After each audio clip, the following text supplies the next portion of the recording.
Tanya. Misalnya gini, nanti ada 2 atau 3 calon. Ya, Ketiga-tiganya menterinya Pak Jokowi misalnya. sama. Loh, podo aja dong. Kita maunya orang yang dari luar. Lah kan hampir semuanya menterinya, Bang. Nah itu dia. Yang mau nyalon. Itu namanya hukum oligarki. Iya. Kerja politik itu kerja kenabian, jangan dicampur-campur dengan dagang. Nabi aja setelah jadi rasul, dia berhenti berdagang, gitu loh. Ini enggak. Orang bikin partai politik niatnya mau berdagang.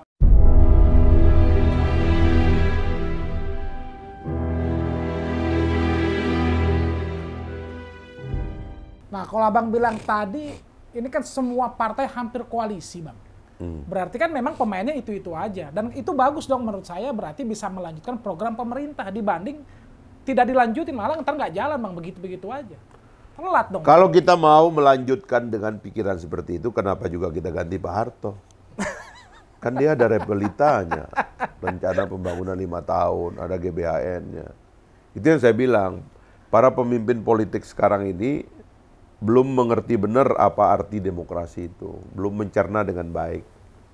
Sehingga masih banyak yang berpikir, oh pemerintahan ini harus dilanjutkan, Nggak boleh begitu. Justru kita bikin demokrasi ini supaya kamu itu dilawan oleh pemimpin baru yang lebih baik. Kalau kerjanya bagus, Bang, programnya bagus. Belum tentu dia baik terus. Kenapa kita mau menjatuhkan Pak Harto? Dulu kita nggak mau Pak Harto turunin. Karena ternyata yang baik sekarang besok belum tentu baik. Iya, iya. Makanya kita bilang udah cukup 2 periode aja, jangan ditambah. Begitu. Jadi bener Di ya, Bang? seluruh dunia itu presiden itu cuma 2 periode. Atau kalau dibikin lebih panjang cuma 1 periode. Filipina itu 1 periode. 1 periode karena diperpanjang dia 8 tahun. Kan ada COVID kemarin, Bang. Wajar lah kalau tambah jadi 3 periode. Ya COVID kan bukan karena kita, ya kan? Protes sama Tuhan, sono, jangan protes sama kita. Nah, Ya kan?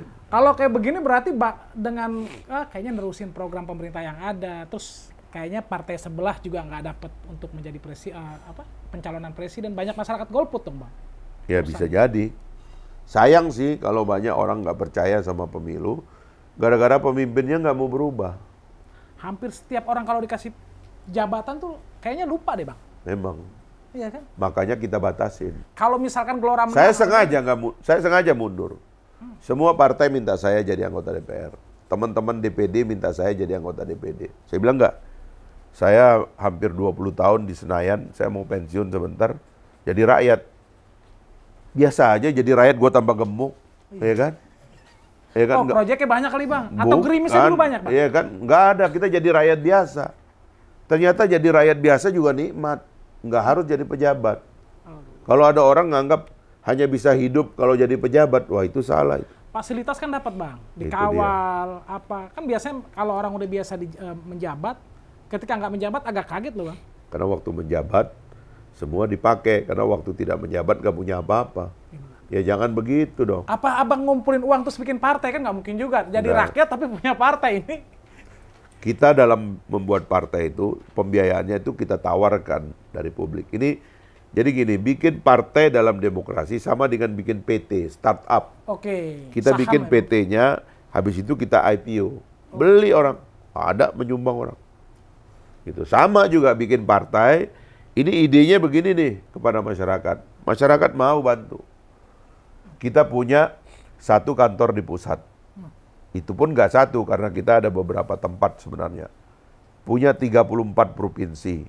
Punya kantor di 514 kabupaten kota. Sekitar 9.000 kecamatan dan belum terhitung desa. Siapa yang bayar? Rakyat. Habis berapa, Bang, bikin partai? Rakyat yang bayar. Nggak tahu jumlahnya berapa. Itu lagi diverifikasi sekarang.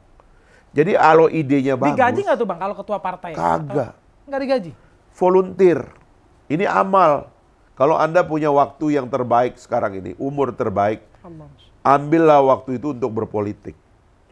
Kalau Anda orang kaya di Sulawesi, saudagar kapal, atau orang kaya di Sumatera, punya kebun sawit, punya tambang, punya segala macam, paling ente nyumbang cuma bikin 1 masjid, Ya.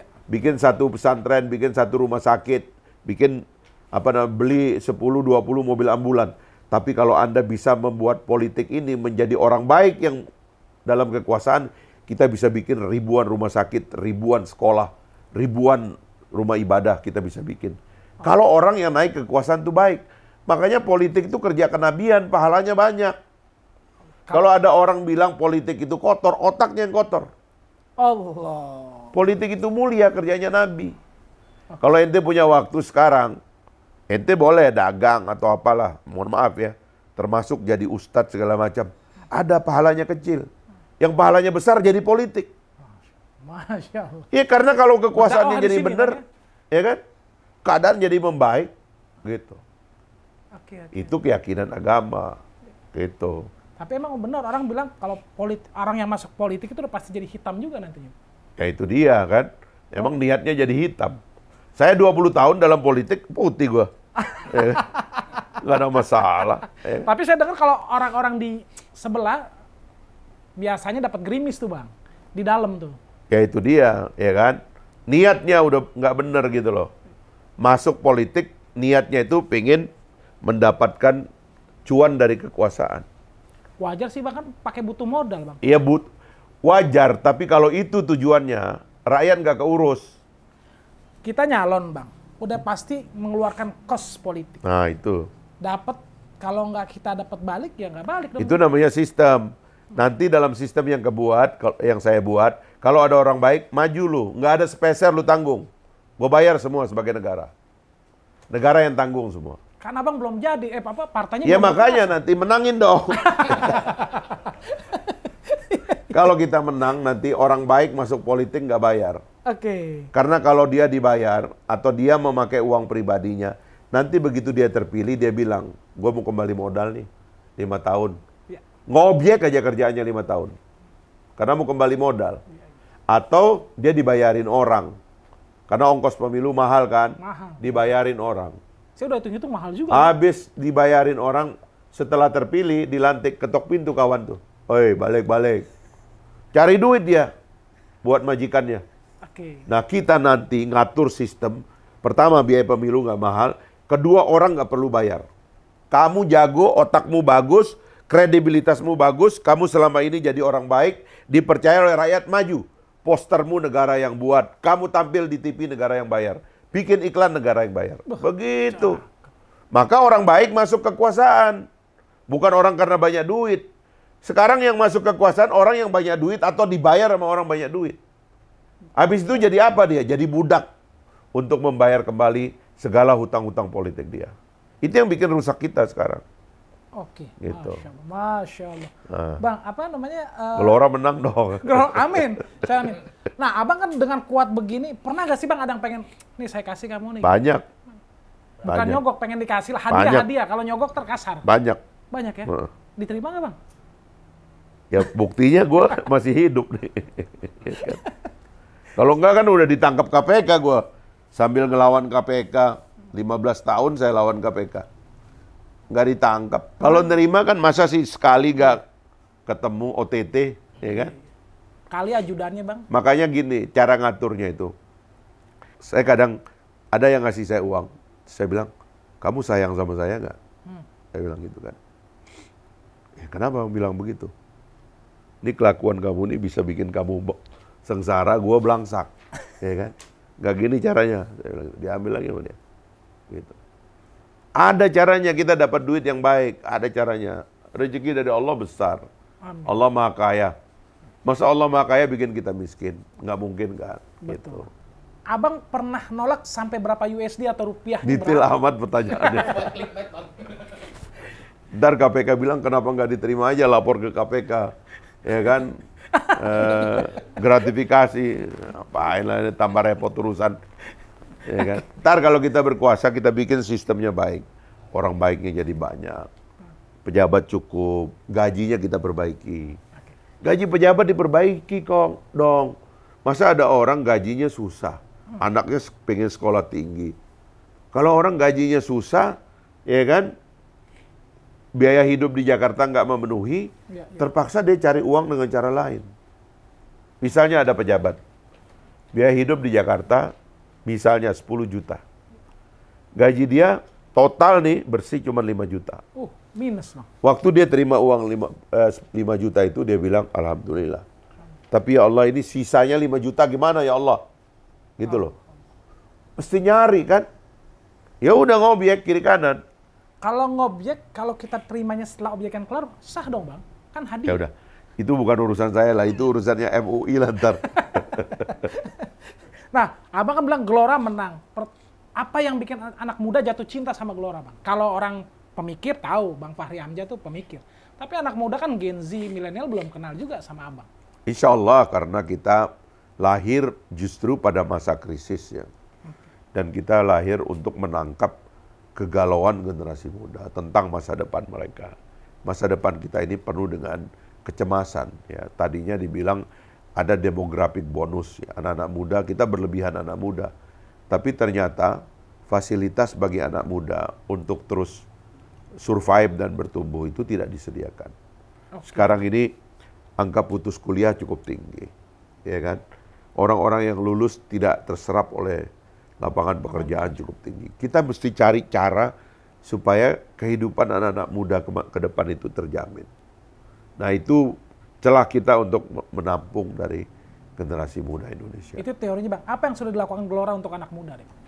Kalau kita berkuasa, kita baru bisa lakukan sesuatu. Kalau belum berkuasa lagi Bang? Nggak bisa, paling bansos. Bansos kan kalau ada bencana, memang kita mau nyari bencana kan enggak. Gitu loh. Nah, kalau dengan harga BBM naik bagaimana nih Bang menurut Abang? Pokoknya gini. Cocok nggak? BBM itu adalah tenaga rakyat. Jangan dilemahkan. BBM itu harus murah bagi rakyat. Tapi kan BBM lagi tinggi Bang harganya. Ya, apa tugas negara kalau dia nggak bisa membackup harga BBM yang baik? Berarti Abang nggak setuju dengan BBM naik? Nggak setuju harga BBM naik dan setuju ada konversi energi di masa yang akan datang. Pakai otak terbaik bangsa kita ini untuk mengkonversi energi yang sekarang dianggap mahal itu dengan energi murah. Kan banyak energi murah. Matahari kita berlimpah, tapi nggak dipakai. Ya, ya. Itu semua negara harus mensupport ya ke arah itu gitu. Tapi kan masih mahal Bang. Masih mahal tuh Bang. Kayak listrik, saya mau ganti konversi menjadi matahari tuh lumayan angkanya. Kalau negara yang investasi, rakyat yang menikmati itu yang benar. Kalau negara nggak ikut investasi, rakyat sengsara. Ini yang terjadi. Ngutang lagi dong Bang urusan. Nanti dibilangin, oh subsidi salah, lokasinya salah, ya kan? Yang menikmati subsidi itu bukan rakyat, kebijakan salah sasaran. Loh itu salah rakyat apa bukan? Bukan. Bukan. Kenapa rakyat yang harus menderita? Ya, ya. Nah kalau saya daripada harus menaikkan harga BBM, salahkan diri sendiri. Gue yang salah ternyata. Tidak mengatur konversi energi, tidak ada kebijakan baru dalam bidang energi. Kemudian yang dibilang salah sasaran, kenapa dibiarin salah sasaran terus? Yang salah semuanya negara, tapi yang nanggung bebannya rakyat. Lo nggak fair dong. Kalau yang salah itu kita dong harus nanggung beban. Bila perlu jangan terima gaji, gitu dong. Gue yang salah gitu loh. Itu kan dari Abang pihak oposisi. Nggak oposisi, gue belum dapat apa-apa, mau oposisi gimana? Gelora adalah ideologinya Pancasila and religi. Berarti kadrun sama kampret insya Allah tidak ada. Menurut Abang 2024 kadrun PS kampret masih ada nggak nih Bang? Gini ya, kita harus mengembangkan narasi yang menyatukan bangsa. Oke. Para pendiri bangsa kita ini telah berjuang menyatukan ribuan pulau, ribuan suku bangsa, ribuan bahasa. Mereka satukan dan kita bisa nikmati sampai sekarang. Adalah berdosa kalau kita terus-menerus mengembangkan narasi memecah belah. Maka kita harus punya kemampuan untuk kembali menyatukan bangsa. Saya kira itu adalah komitmen Partai Gelora. Kita nggak ada lagi istilah-istilah yang conflicted, ya, satu sama lainnya bertengkar. Kita akan satukan yang selama ini terpecah belah. Menghindari Bang ya? Kita menghindari. Kalau ada 2 paslon atau 3 paslon, Abang akan lebih pilih ke warna biru atau ke warna merah Bang? Kita lihat aja koalisi, nanti. Bang. Kita lihat aja nanti, sebab sikap politik kita itu kan sekarang dibatasi oleh fakta bahwa calon itu akan sangat terbatas. Padahal kita pengennya orang Papua ada yang maju, orang Aceh ada yang maju, orang Sulawesi ada yang maju, orang Jawa ada yang maju, orang Sumbawa ada yang maju. Ini sekarang ternyata nggak bisa. Semua udah ditakar-takar dan kemungkinan cuma 2 calon gitu. Ya apa boleh buat, nanti di ujung kita akan menentukan sikap. Gitu. Nah, kita balik lagi ke Partai Gelora, Bang. Apa warna biru telur emas, Bang? Biru telur asin ya? Jadi Gelora itu satu-satunya partai yang melambangkan negeri maritim. Oke. Jadi di situ ada biru langit, ada biru laut, ada bulan sabit, gitu, ada lidah ombak. Gabungan antara biru langit sama biru laut itulah biru Tosca. Itulah warnanya Partai Gelora, biru Tosca. Jadi kita ini perlambangan maritimnya kuat. Karena negara kita ini kan luar biasa, mengikuti bumi. Bumi ini 75% adalah air dan laut. Indonesia 75% juga air dan laut. Seperti tubuh kita. 75%-nya ini air gitu. Nah, maka kita sebagai sebuah negara maritim terlambanglah di lidah ombak Partai Gelora itu. Subhanallah. Kalau ada ikan terbang beda lagi tuh, Bang. Nah, itu. Di Indonesia. Cuma telurnya aja yang mahal ikan terbang. Bang, pesan untuk pemilik suara jelang musim kampanye, pesannya untuk pemilik suara jelang musim kampanye seperti apa nih, Bang? Ya, kita ingin merubah nasib bangsa kita ini. Amin, insya Allah. Semuanya kita ajak untuk bersama-sama mengubah nasib bangsa. Cara mengubah nasib bangsa itu adalah mengubah pilihan kita. Kalau kita melihat selama ini, katakanlah, karena pemilih ini ada dua, pemilihan legislatif dan pemilihan presiden.